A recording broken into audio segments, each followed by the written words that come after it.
सहनावतु सहनौ भुनक्तु सह वीर्यं करवावहै तेजस्विनावधीतमस्तु मा विद्विषावहै। ओम शांति शांति शांति।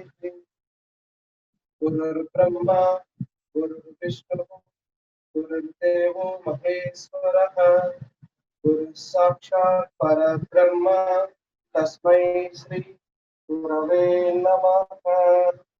हरि ओम। అందరికీ నమస్కారం అమ్మా. ఇవాళ యోగం అనేటప్పటికి అందరికీ ఆసనాలు, ప్రాణాయామ, బంధ, ముద్ర ఇలా రకరకాలైన స్కూల్స్ ఆఫ్ థాట్స్ వచ్చి ఉన్నాయి. సో అందులో కొన్ని మనకు వ్యక్తమవుతున్నాయి, కొన్ని అవ్యక్తమవుతున్నాయి. అంటే వ్యక్తము అంటే ఏదైతే మనము గురువుల ద్వారా తెలుసుకోగలుగుతున్నాం అది వ్యక్తము, అంటే మనకి చెప్పబడుతుంది.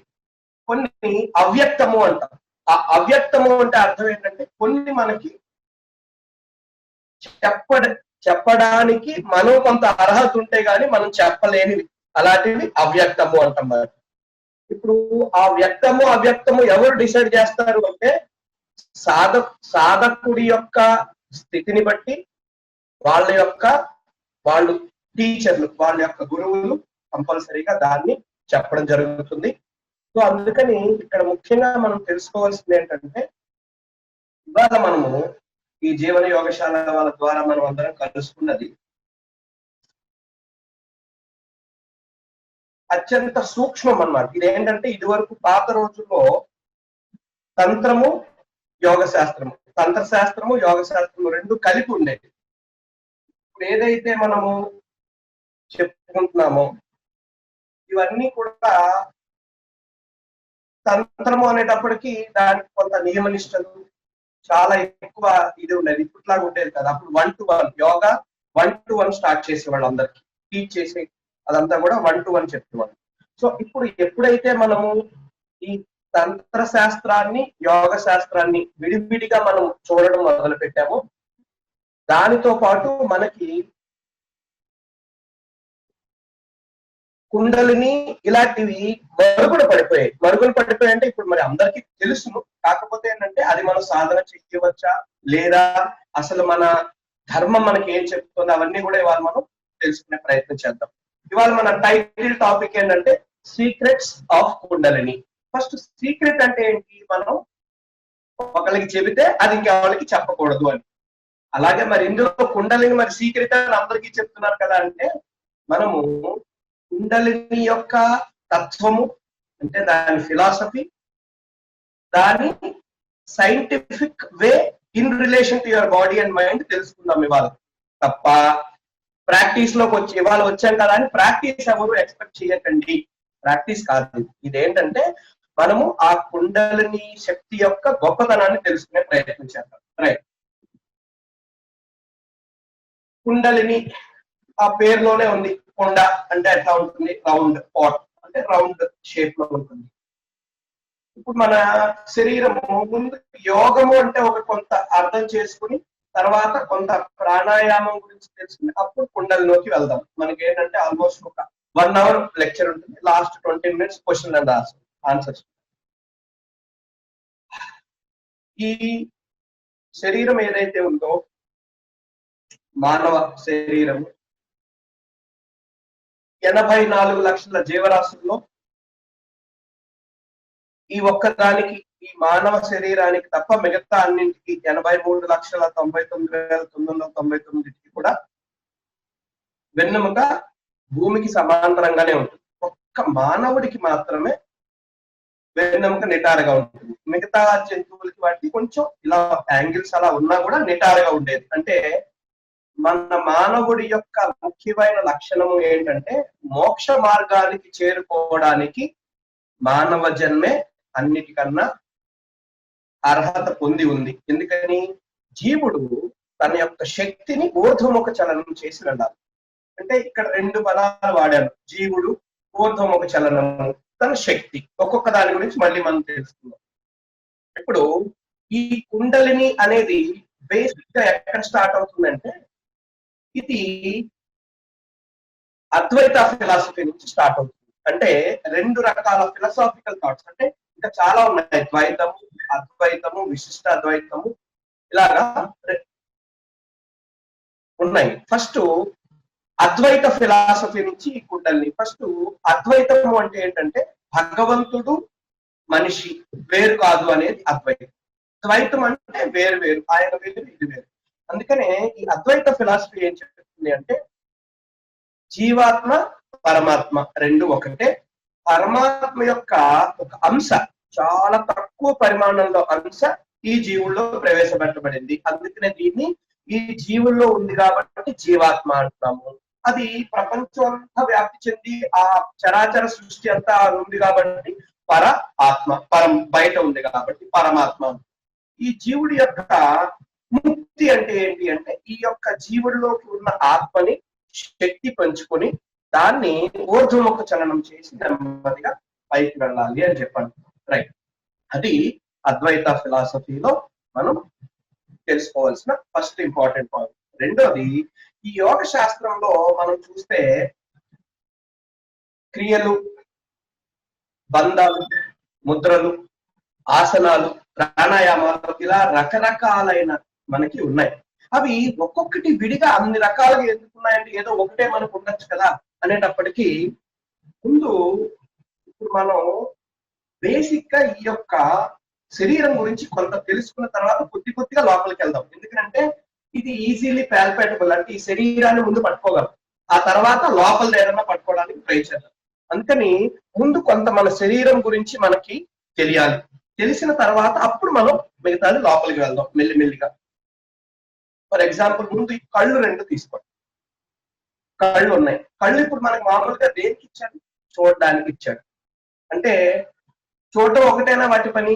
అంతే, చూడటం ఒకటే. కానీ అవి 2 రకాలైన చూడటాలు ఉన్నాయి. అందుకనే సీక్రెట్స్ అని పెట్టిన దానికి కారణం, అంటే మనకి తెలియకుండా జరిగిపోతా ఉంటాయి. అది తెలుసుకుంటే మనకి అది ఒక మంచి భావన అనేది మన సంస్కృతి పట్ల, మన యొక్క యోగము పట్ల, సనాతన ధర్మం పట్ల మనకి గట్టితనం పెరుగుతుంది, సంస్కృతి పట్ల మంచి భావన పెరుగుతుంది. ఈ కంటి యొక్క 2 లక్షణాలు ఏంటంటే బహిర్వ్యాప్తి, అంతర్ముఖ వ్యాప్తి. బహిర్వ్యాప్తి, అంతర్ముఖ వ్యాప్తి. అంటే బహిర్ అంటే బాహ్యము, బాహ్యంగా చూడవలసినంత బాహ్యంగా చూసేదాన్ని బహిర్వ్యాప్తి అన్నాం.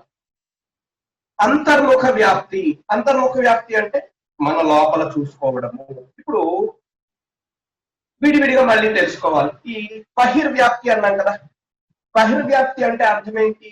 బయట జరిగేవి. అప్పుడు ఏమవుతాయి? ఇప్పుడు మన ఎగ్జాంపుల్, నేను ఇలా నా స్క్రీన్ వైపు చూస్తున్నానండి, చూస్తుంటే నాకు నా మొహం ఒక్కటే కనబడుతుందా? దాంతో పాటు సరౌండింగ్స్, ఆ వెనకాల ఉండేవి కూడా కనబడుతుంటాయి. అలాగే మనకి ఈ బహిర్వ్యాప్తిలో ఏంటంటే చంచలత ఎక్కువ ఉంటుంది, మనోచంచలత బాగా ఉంటుంది. అంటే there are 4 stages of mind: concentrated mind, agitated mind, క్షిప్త, విక్షిప్త, ముద, ఇలా డిఫరెంట్ స్టేజెస్ ఆఫ్ మైండ్ ని బట్టి మనం ఏకాగ్ర, 4 చిత్తమ్స్ అన్నమాట. చిత్తం అంటాం మైండ్ స్టేట్స్. ముద, ఏకాగ్ర, విక్షిప్త, ఈ 4 వీటిలో ఒక్కొక్క దానికి ఒక్కొక్క రకమైన లక్షణం ఉంటుంది. ఈ బహిర్వ్యాప్తి అని ఏదైతే అన్నానో, మనకి ఎజిటేటెడ్ అనమాట. అంతా బయటవన్నీ, ఒక కార్ చూసాము, తర్వాత ఇంకోటి చూసాం, తర్వాత ఇంకోటి చూసాం, దాన్ని బట్టి మనకు అలా ఆలోచనలు పరిగెడతా ఉంటాయి, దాన్ని బట్టి ఎనర్జీ ఖర్చు అవుతాం. అదే అంతర్ముఖ వ్యాప్తి అంటే, అంతర్ముఖ వ్యాప్తి అంటే మనము దేనినైతే చూడాలి అని అనుకుంటున్నామో దానిని మాత్రమే చూడగలగడం అంతర్ముఖ వ్యాప్తి. అందుకనే ఫస్ట్ యోగా ఎక్కడ స్టార్ట్ అవుతుందంటే, యోగా ఒక ప్రిన్సిపల్. ఏంటి యోగా ఫస్ట్ ప్రిన్సిపల్?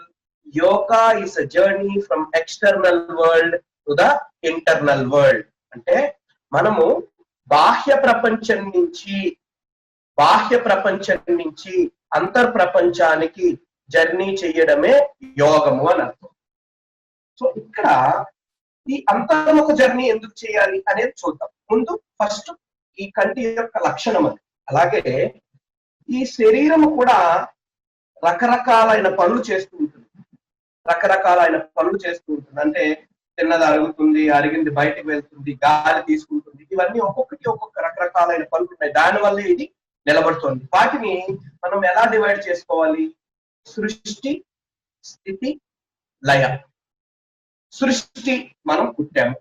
స్థితి అంటే ఉండడం. స్థితి అంటే ఆసన స్థితి అంటాం కదా. అలాగే ఉండడం అంటే కూర్చుని ఉండడము, లేకపోతే నిల్చుని ఉండడము. అలాగా ఈ జీవనంలోకి వచ్చిన తర్వాత స్థితి అని ఎప్పుడు అంటాము అంటే వెన్ వి స్టే, అక్కడ ఉండడానికి. అంటే తీసుకోవడము, తిన్నది అరగడము, దాన్ని స్థితి అని అన్నాం. లయము అంటే వెళ్ళి కలవడము. మనం చెప్పాను కదా, ఈ అన్ని జీవరాశుల్లో ఒక్కడికే భూతం చలనం, ఆ లయము. వెళ్ళి మళ్ళీ ఎక్కడి నుంచి వచ్చామో మళ్ళీ ఆ సోర్స్కి వెళ్ళిపోవడాన్ని లయము అంటాం. ఇక్కడ ఈ 3 కార్యక్రమాలు మనకి సరిగ్గా జరగాలి. ఏంటి? సృష్టి, స్థితి, లయ మనం జరగాలి. సృష్టి అనేది పారంపర్యంగా మన చేతిలో లేకుండా మన కర్మ ఫలాల బట్టి వచ్చింది. స్థితి, లయము అవి రెండిటికి మనం ఎంతో కొంత శ్రమ పడితేనే వస్తుంది. స్థితి maintenance of this physical body. దానికి మనకి యోగము అనేది ఉంది. యోగంలో ముఖ్యంగా ఏంటంటే ఈ శరీరాన్ని, ఈ ఊపిరిని, ఈ మనస్సుని, మైండ్ని మనం చేసుకోవడానికి హఠయోగము అంటాం, లేదా మనకి అష్టాంగ యోగము అంటాం. హఠయోగ ఎట్లాగంటే fundamental principles of kriyas, asana and pranayama, bandha, mudra, వీటికి వచ్చేటప్పటికి అష్టాంగ యోగం వచ్చినప్పటికీ హఠయోగం అనేది హయ్యర్ తగులుతుంది. రెండు వేరు కంగారు పడద్దు, జాగ్రత్తగా వినండి. రెండు వేరు, హఠయోగము, అష్టాంగ యోగము. ఫస్ట్ హఠయోగంతో మొదలు పెడతాం. అంటే ఏంటి? ఈ శరీరాన్ని బాగు చేసుకోవడము. హఠయోగము చిన్న రెండు, రెండు ఉన్నాయి. ఇక్కడే మళ్ళీ మనం నాడులు అన్ని కూడా వస్తాయి. అందుకని ఇవన్నీ స్పృశిస్తే గాని మనం కుండలిలోకి వెళ్ళలేము. సో ఫస్ట్ అంటే సూర్యనాడి, చంద్రనాడి, ఇడ, పింగళ. సో ఇడ అంటే లెఫ్ట్, పింగళ అంటే రైట్. ఇడ అంటే చంద్రుడు, పింగళ అంటే సూర్యుడు. ఎడం వైపు అంతా కామ్నెస్, రైట్ సైడ్ అంతా హీట్, ఎనర్జీ. అంటే ఇప్పుడు ఈ కుడివైపు అంతా సూర్యుడు అంటే అర్థం ఏంటి? వేడి, యాక్టివిటీ. అంటే అంతే కదా, తెల్లవారంగానే మనకి యాక్టివిటీ ఎలాగైతే మొదలవుతుందో సేమ్ వే మనకి యాక్టివిటీ అంతా రైట్ సైడ్ గవర్నింగ్ అవుతుంది. చంద్రుడు అంటే కామ్నెస్, మెయింటెనెన్స్, ఈ నిద్రపోవడానికి, వీటన్నిటికి కూడా ఆలోచన యొక్క ఇది, వీటన్నింటిలో కూడా చంద్రుడు. ఈ రెండింటికి బ్యాలెన్స్ చేసుకుంటూ మనం ముందుకెళ్ళాలి. ఇక్కడ నేను అదే చెప్పాను కదా, మనకి మానవుడి యొక్క ముఖ్యమైన లక్షణం ఏంటి? ఎప్పటికప్పుడు మనం మన శరీరాన్ని క్లీన్ చేసుకోవాలి. క్లీన్ చేసుకోవడానికి ఏంటి పద్ధతులు అంటే షట్క్రియలు ఉన్నాయి. అవి షట్క్రియలు ఏంటి? కపాలభాతి, త్రాటక, దౌతి, నేతి, వస్తి, శంఖప్రక్షాళన. 6 రకాలు. ఒక్కొక్కటి ఒక్కొక్క పద్ధతిలో మనకి క్లీన్ చేస్తుంది. బేసిక్ గా తెలుసుకోవాలని, త్రాటక అంటే కంటికి సంబంధించి గేసింగ్ ఏ క్యాండిల్. దెన్ నేతి అంటే సూత్రనేతి, ముక్కుని క్లీన్ చేసుకోవాలి. ఎట్లాగా? తాడుతో గాని సూత్రనేతి, జలనేతి, సూత్రనేతి, జలనేతి, ఘృతనేతి, దిక్తనేతి. అంటే నేతితో కూడా, అంటే ప్యూరెస్ట్ ఫామ్ ఆవు నెయ్యి దొరికితే చేసేవారు, ప్యూరెస్ట్ ఫామ్ లో పెరుగు దొరికితే ఇదివరకు రోజుల్లో చేసేవారు. అవి 4 రకాల నేతిలు ఉన్నాయి. తర్వాత అది ముక్కు, nasal passages and up to your throat అంతవరకు క్లీన్ చేస్తుంది. ఆ సూత్రాన్ని పెట్టుకుని చేయడం వల్ల అక్కడికి అది క్లీన్ అయింది. అంటే ఊపిరి బాగా అయింది, కంటి చూపు బాగా అయింది. అక్కడి నుంచి ఇక్కడ నోటి నుంచి యానల్ వరకు చేయాలి. ఒకసారి చేయడం అవుతుంది. ఫస్ట్ ఏం చేయాలంటే దౌతి అనేది ఉంది. దౌతి అంటే అప్పుడు పొట్ట వరకు. ఆ దౌతి ప్రక్రియలో ఏం చేస్తాము? లోపల పొట్టలో ఉండే మలినాన్ని, గొంతులో ఇదంతా కూడా క్లీన్ చేసుకుంటాం. దౌతిలో రకాలు కూడా ఉన్నాయి. దండ దౌతి, వమన దౌతి, వస్త్ర దౌతి, ఇవి ఉన్నాయి. తర్వాత దౌతి అయ్యాక కింద యానల్ రీజియన్ నుంచి పేగుల వరకు వస్తి, కటి వస్తి, స్థల వస్తి అంటాం. అన్ని అయిపోయాక టోటల్ మొత్తం చేసుకునేది శంఖ ప్రక్షాళన. అంటే మొత్తం నోటి నుంచి చివరి వరకు శంఖ ప్రక్షాళన. ఇవి అయిన తర్వాత అప్పుడు ఏమైంది? శరీర శుద్ధి అయ్యింది. ఏమండి? ఈ ప్రక్రియలన్నీ దేనికి మనం చేసాము? శరీర శుద్ధి లేదా శరీర శుద్ధి లేదా దేహ శుద్ధి.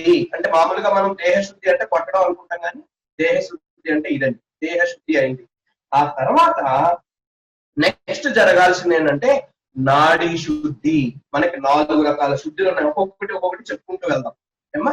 ఫస్ట్ దేహ శుద్ధి అయిందా క్రియల వల్ల. నెక్స్ట్ నాడీ శుద్ధి. నాడీ శుద్ధి అంటే చాలా మందికి ఇంగ్లీష్ టెర్మినాలజీలో మనం ట్రాన్స్లేట్ చేసుకుంటాం నర్వ్స్ అంటాం.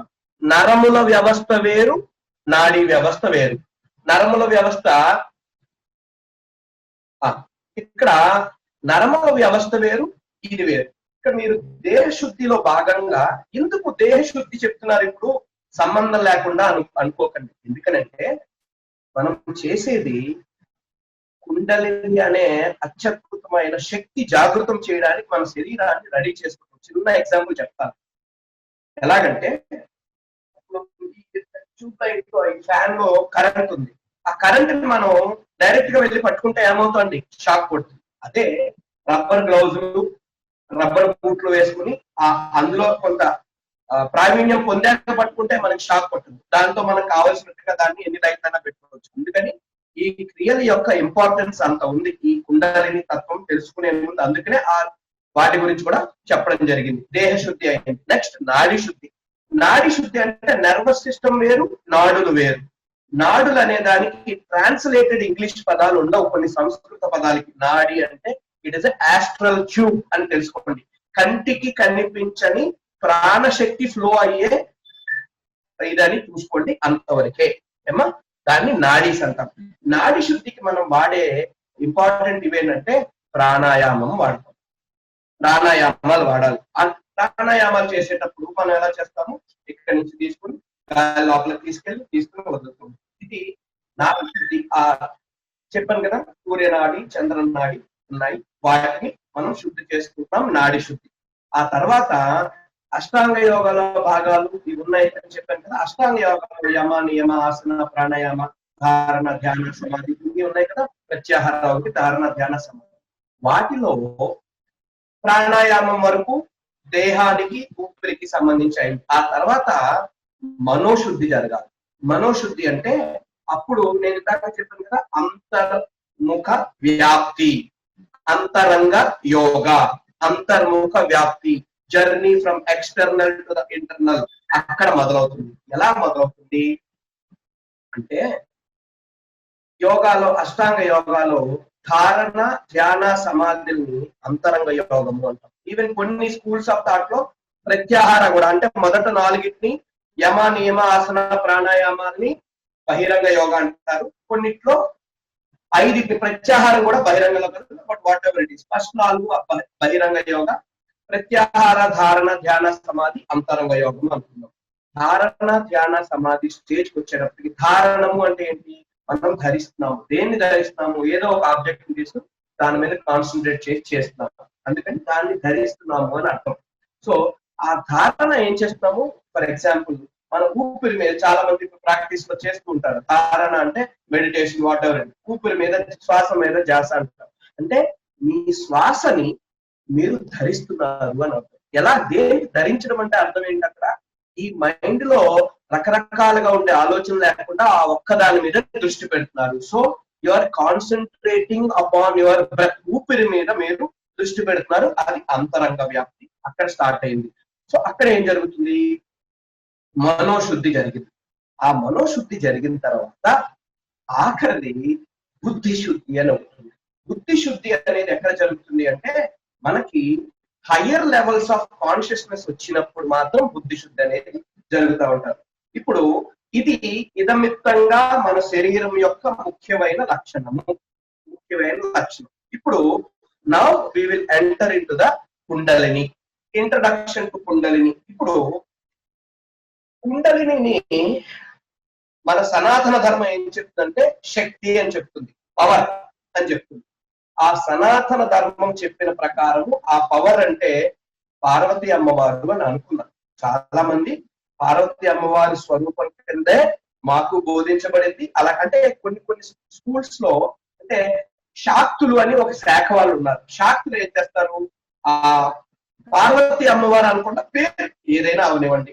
ఇప్పుడు ఒక చిన్న ఇది బిఫోర్ ఐ స్టార్ట్ కుండలిని ఆధారబంధ ప్రముఖ క్రియాభి సంస్థిత కుండలిని సుధాభి విధామ బీజం శివమర్చయంతి శివగంగనావహ శివమాతనోతు.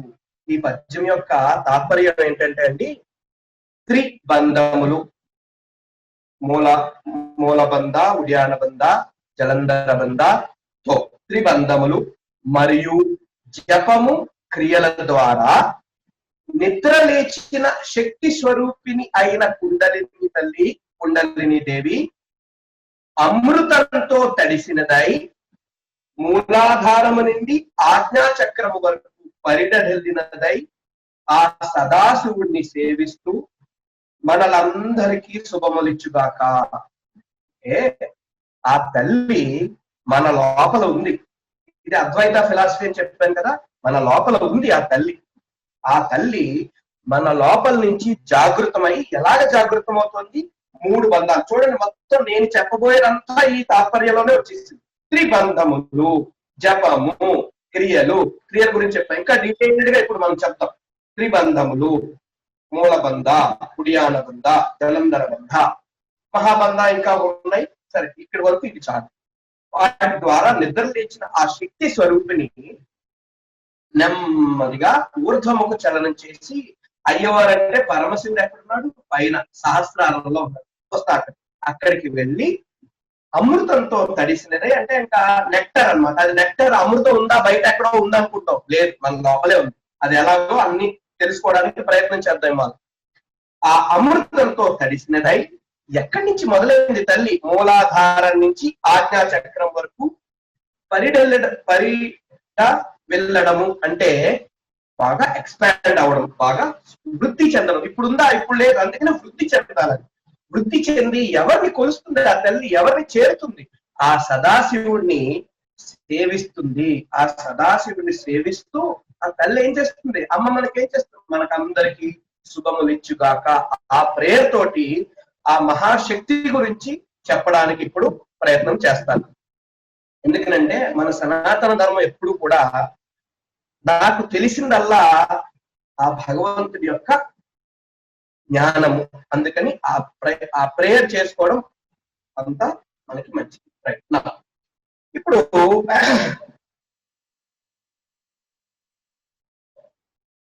కుండలిని గురించి తెలుసుకోవాలి కదా. తెలుసుకోవడం అంటే అర్థం ఏంటి? రైట్. ఇప్పుడు ఇది అభ్యాసం మనం చేయాలి. కుండలిని ఇప్పుడు సరిగ్గా మనం ఫస్ట్ కుండలిని గురించి ముందు ఎక్స్ప్లెయిన్ చేసి, మన శరీరంలో దాని యొక్క రిలేషన్ సైంటిఫిక్ గా మనం ఎక్స్ప్లెయిన్ చేసి, మన ఋషుల యొక్క ఎంత గొప్పతనం తెలుసుకుని తర్వాత ఏంటనేది నెక్స్ట్ చూద్దాం. ఫస్ట్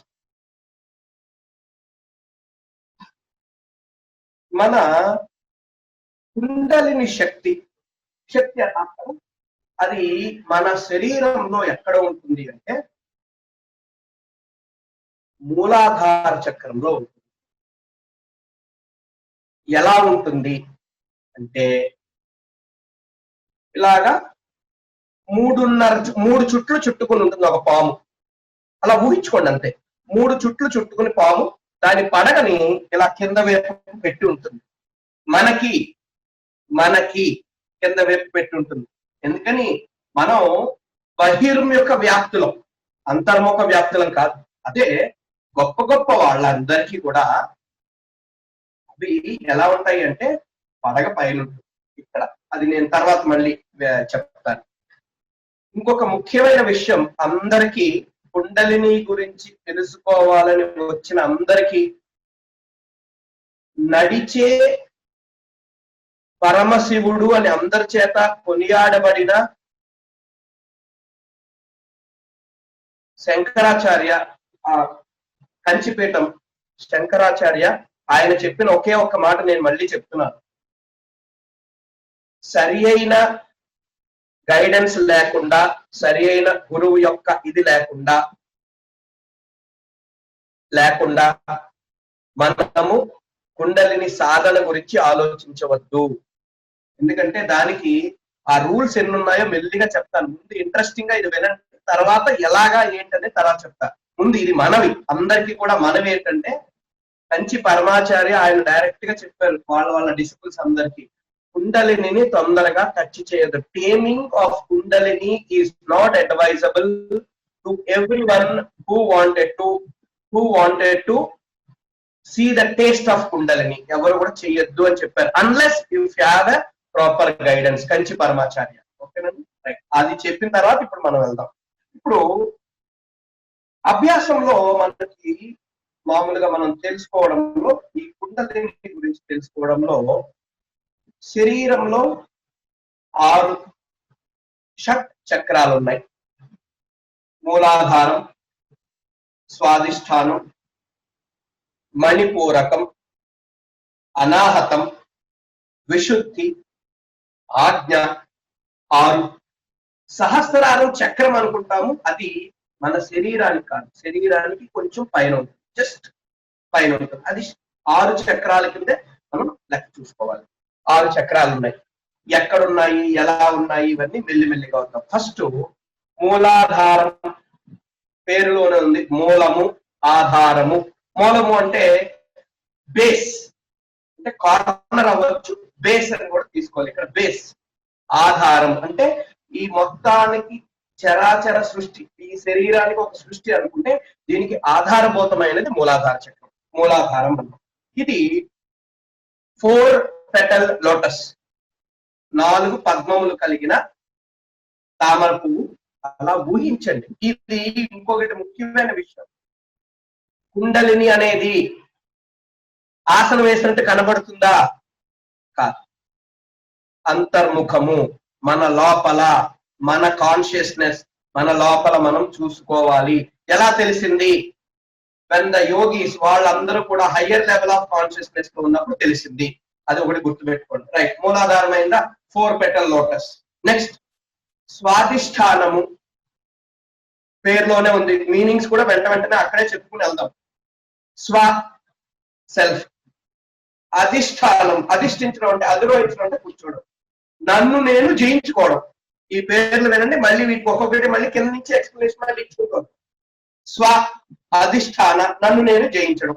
అది 6 పెటల్ లోటస్, 6 పద్మములు కలిగిన శక్తి కేంద్రము అనుకుందాం. నెక్స్ట్ మణిపూరకము, మణిపూరక అంటాం, మణిపూరకము పూర్తిలో పూర్తి చేయాలి కాబట్టి మణిపూరకము. మణి అంటే జ్యువెల్. వజ్రం యొక్క లక్షణం ఏంటండి? అలా నిరంతరంగా వెలిగిస్తూ ఉంటుంది. ఎప్పుడు వెలిగిస్తూ ఉంటుంది? దాని మీద కొంత చిన్న కాంతి పడినా కూడా తలతలా మెరుస్తూ ఉంటుంది. ఆ చిన్న కాంతి మన ప్రయత్నం, అది మణిపూరకము. అది మణిపూరకం అనేది 10 పెటల్ లోటస్, 10 పద్మములు కలిగిన లోటస్, రైట్. ఇవన్నీ కూడా సరే ఉంది. నెక్స్ట్ అనాహతము. ఇక్కడ శబ్దము 2 రకములు, ఆహత శబ్దము, అనాహత శబ్దము. ఆహతము నేను మాట్లాడుతున్నాను, అది మీకు వినబడుతుంది, ఆహతము. దాన్ని ఆహతం అంటే the sound which we can hear is ahata. రెండోది అనాహతము, అది మనకి వినపడదు. కానీ మరి వినపడింది ఎలాగండి అంటే, మనకి నార్మల్ ఈ ఇయర్స్ కి వినపడదు, కానీ ఇప్పుడు ఈ ఇయర్స్ బహిర్ముఖంగా అంతా చూస్తూ ఉంటాయి, బహిర్ముఖంగా వింటూ ఉంటాయి. మనం ఎప్పుడైతే దృష్టిని లోపల కేంద్రీకరించామో మనకి హృదయ స్థానం నుంచి కంటిన్యూగా మనకి కొన్ని రకాల శబ్దాలు, అవి ఆ శబ్దాలు ఏంటో కూడా మెల్లిగా చూద్దాం. అనాహతము అంటే మనకి అప్పటి వరకు వినిపించని శబ్ద తరంగాలు మనకి వినపడతాయి, అది అనాహత శబ్దం యొక్క ఇది. దానికి 12 పద్మములు కలిగిన తామర పువ్వు. 10. దాని తర్వాత విశుద్ధి. విశేష శుద్ధి, విశుద్ధి అంటే శుద్ధము అంటే ఏంటంటే శుభ్రం చేయబడినది, 24 క్యారెట్ గోల్డ్ లాగా అనమాట. ఆ శుద్ధము అయిన దాన్ని బాగా విశేషంగా శుద్ధం చేసి ఉన్నది విశేష శుద్ధి అంటారు, దాన్ని విశుద్ధి. ఇది ఏంటంటే 16 పద్మములు కలిగిన 16 రేకులు కలిగిన పద్మము. ఇప్పుడు పద్మం అంటే లోపల పద్మాలు ఉన్నాయి అనుకోకండి, అది ఎనర్జీ సెంటర్స్. ఇవి ఎలా ఫామ్ అయ్యాయో కూడా చూసుకుందాం మెల్లిగా. నెక్స్ట్ ఆజ్ఞ, 6వది. ఆజ్ఞ అంటే కమాండింగ్ సెంటర్, అది this is the commanding centre. ఏమండి? ఆజ్ఞా చక్రం.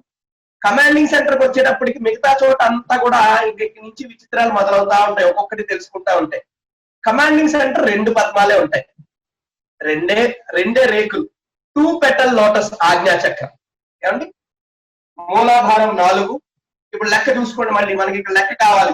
మూలాధారం 4, స్వాదిష్టానం 6, మణిపూరకం 10, అనాహతం 12, విశుద్ధి 16, 2 4 6 10 10 20 32 16 48 2 50. గుర్తుపెట్టుకోండి 50. ఎందుకు గుర్తుపెట్టుకోమన్నా, సహస్రారం దగ్గరికి వచ్చిన చేద్దాం. మళ్ళీ కిందకు వచ్చేయండి, మూలాధారానికి వచ్చేయండి. మూలాధార చక్రము లొకేషన్, బీజ మంత్రం. మళ్ళీ అక్కడి నుంచి అంటే అన్ని మూలాధారం మొదటి అన్ని చెప్పుకెళ్ళిపోయింది అనుకోండి, వెళ్ళదు. ఎందుకు? మనం అంతా బహిర్ముఖ వ్యాప్తిలోనే ఉన్నాం, అందుకని వెళ్ళదు. అందుకని మళ్ళీ మూలాధారానికి వచ్చేయండి. మూలాధారానికి వచ్చేటప్పటికి బీజ మంత్రం లం. ఇంగ్లీష్ లో రాసుకోవాలంటే లం, తెలుగులో రాసుకోండి. ఇంగ్లీష్ లో రాసుకునే వాళ్ళు LAM అని రాసుకోండి, లం. రైట్. తర్వాత దానికి మూలాధారం యొక్క లొకేషన్, ఇది చాలా ఇంపార్టెంట్. మనకి ఇప్పుడు ఫిజికల్ బాడీ చూడండి, ఇది నా డొక్కలు, ఇది డొక్కలండి. అంటే మనకి డయాఫ్రమ్ ఇక్కడ ఉంది, ఇలా ఉంటుంది. మనకి థొరాసిక్ వెర్టిబ్రే అంటారు కదా. ఓకే, థొరాసిక్ వెర్టిబ్రే ఉంది కదా. థొరాసిక్ వెర్టిబ్రే అంటే వెన్నెముకలో 12 కోసులు ఉన్నాయి, మనకి 12 రిబ్స్ ఉన్నాయి. ఆ రిబ్స్ కింద పొట్ట భాగాల్ని వేరు చేసుకోవడానికి ఇలాగా మనకి డయాఫ్రమ్ ఉంది. ఆ డయాఫ్రమ్ ఇక్కడ ఒక డయాఫ్రమ్ ఉంది. అలాగే పెల్విక్ ఫ్లోర్ డయాఫ్రమ్ అని ఇంకొకటి ఉంటుంది. అది ఎక్కడ ఉంటుంది అంటే, మీరు చూసుకోండి, కపాలభాతి ప్రాక్టీస్ సాధన చేసినప్పుడు, ఇప్పుడు కావాలన్నా మీరు చెక్ చేసుకోవచ్చు. కపాలభాతి సాధన చేసినప్పుడు తెలుస్తుంది, లేదా దగ్గినప్పుడు కూడా. అని దగ్గినప్పుడు ఏమవుతుందంటే, మన యానల్ రీజియన్ కి, అంటే మన మలద్వారానికి జెనిటల్ ఆర్గాన్స్ కి మధ్యలో ఒక సాఫ్ట్ టిష్యూలా ఉంటుంది. అదే పెల్విక్ డయాఫ్రమ్. దాన్నే పెరినియల్ ఫ్లోర్ అని కూడా అంటాం. పెరినియల్ ఫ్లోర్ అంటాం. ఇప్పుడు ఈ మూలాధార చక్ర ఎక్కడ ఉంటుంది అంటే, ఆ యానల్ రీజియన్ నుంచి 2.5 ఇంచెస్ లోపల వైపు ఉంటుంది. Little bit angled upward towards the perineal floor. కొద్దిగా లోపలికి ఉంటుంది. మూలాధార చక్రం కొంచెం పైన ఉంటుంది. అది లొకేషన్ ఆఫ్ మూలాధార. బీజ మంత్ర ఇస్ లం. నెక్స్ట్, దానికి గవర్నింగ్ కౌన్సిల్ అంటే, దేవుడు, అధిష్టాన దేవుడు ఎవరంటే వినాయకుడు, lord Ganesha. Next, come to the top, Swadhisthana. దానికి బీజ మంత్రం వం. తర్వాత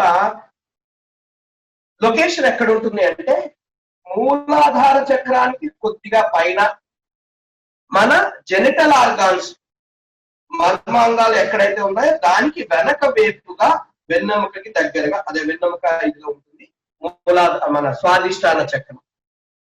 దాని పైన ఉండేది మణిపుర చక్రము, నాభి వెనక వైపుగా ఉంటుంది. దానికి రం, నాభి వెనక వైపుగా ఉంటుంది. ఇవన్నీ ఎక్కడ ఉంటాయి? అన్ని స్పైనల్ దగ్గరే, స్పైనల్ ఇదిలోనే ఉంటున్నాయి. దాని తర్వాత అనాహతము, హృదయ స్థానం. అంటే హార్ట్ అని కాదు. ఇప్పుడు ఇక్కడ చూడండి, ఎక్కడైతే రిబ్ ఇది స్టార్ట్ అవుతుందో అక్కడ హృదయ స్థానం అంటాం. అక్కడ అనాహత చక్రం ఉంటుంది. దానికి YAM అని అర్థము. దానికి ఇందాక స్వాదిష్టానకి బ్రహ్మ, మూలాధార చక్రానికి వినాయకుడు, స్వాదిష్టానానికి బ్రహ్మ, మణిపూరకానికి విష్ణువు, అనాహతానికి వచ్చేటప్పటికి రుద్రుడు. అంటే పరమశివుడికి ఒక పేరు రుద్రుడు. ఆ పైన వచ్చేటప్పటికి విశుద్ధి చక్ర, దానికి మన అనాహతానికి వచ్చి YAM అని రాసుకోండి, అని యాలో రాసుకోండి. నెక్స్ట్, విశుద్ధి వచ్చేటప్పటికి 16 అని చెప్పాను కదా. దానికి ఇగో ఇక్కడ కరెక్ట్ గా కంఠ కూపము అంటాం. అంటే ఇగో దీన్నే, ఇది ఇక్కడ అన్నమాట కంఠ కూపం. అంటే ఎపిక్ లో ఉంటుంది. ఈ కంటకు అక్కడ నాచ్ లా ఉంటుంది, దాన్ని ఏమంటాం అంటే ఇంగ్లీష్ లో మీకు జుగులర్ నాచ్ అంటాం. జుగులర్ నాచ్ అంటాం. అంటే just below Adam's apple there is a notch, jugular notch. అది విశుద్ధ చక్రం యొక్క location. It is location of Vishuddhi చక్రం. దానికి హమ్, బీజ మంత్ర ఇస్ హమ్. అక్కడ రుద్రుడికి మరో నామం, గవర్నింగ్ కౌన్సిల్ ఎవరు? ఈశ్వర. ఈశ్వర విశుద్ధి. తర్వాత ఆజ్ఞా చక్రానికి వచ్చేటప్పటికి ఓం. ఇక్కడ ఓం, బీజ మంత్ర ఇస్ ఓం. దానికి గవర్నింగ్ కౌన్సిల్ ఎవరు అంటే Sadashiva. Sadashiva, right? These are the arrangements of chakras. తర్వాత మళ్ళీ మనకి ఇప్పుడు గవర్నింగ్ కౌన్సిల్స్ చూసాం, భగవంతుడు చూసాం ఎవరైతే ఉంటారో, అలాగే అధిష్టాన దేవతలు కూడా ఉంటారు. అధిష్టాన దేవతలు అంత డీప్ గా మనం వెళ్తే టైం సమయం సరిపోదు, అందుకని అధిష్టాన దేవతలు జస్ట్ పేరు చెప్పేస్తా. శాకిని, హాకిని, యాకిని, లాకిని, డాకిని అధిష్టాన దేవతలు. అవి ఒక్కొక్కరు ఒక్కొక్క దానికి ఆ రూపంలో ఉంటారంటే వీళ్ళందరూ ఎవరు? ఆ పార్వతీ మాత యొక్క ప్రతిరూపాలు తప్ప వేరే ఏం కాదు. అదేమంత వేరేలాగా అనుకుంటారు. ఇవి అధిష్టాన దేవతలు. తర్వాత కమింగ్ అగైన్ బ్యాక్ టు మూలాధార చక్ర, ఈజ్ ఎర్త్ ఎలిమెంట్, భూమి, భూతత్వం. స్వాదిష్టాన, స్వాదిష్టాన జలతత్వం, వాటర్. మణిపుర అగ్నితత్వం, ఫైర్. అనాహత ఎయిర్. విశుద్ధి ఆకాశ. సదాశివ దగ్గరికి వచ్చేటప్పటికి తత్వం అనేది విడిగా ఉండదు. అక్కడ ఇంకా సరెండరింగ్ వెళ్ళి ఆయన కాలమే పడిపోవడమే, సరెండరింగ్ అక్కడ. ఇది మన లోపల. ఇప్పుడు ఇది మన లోపల ఉన్నాయి, ఎలా ఉన్నాయి అనేది సైంటిఫిక్ గా ఇప్పుడు చెప్పడానికి ప్రయత్నం చేస్తా మన తెలుసున్న శాస్త్రం ప్రకారం.